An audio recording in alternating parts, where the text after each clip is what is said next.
The C50 family of products can be factory reset or rebooted if necessary. To do so, you will need the 3-button controller connected to the unit. To reboot the unit, simply short press all 3 buttons together. The device will restart and you will hear the notification. To reset the device or factory reset the device, long press the left and right button for 10 seconds until you see the lights flashing.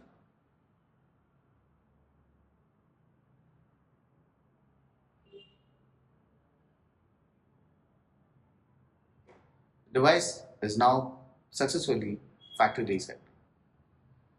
Please note that you will need to pair the device once again since it has lost all information.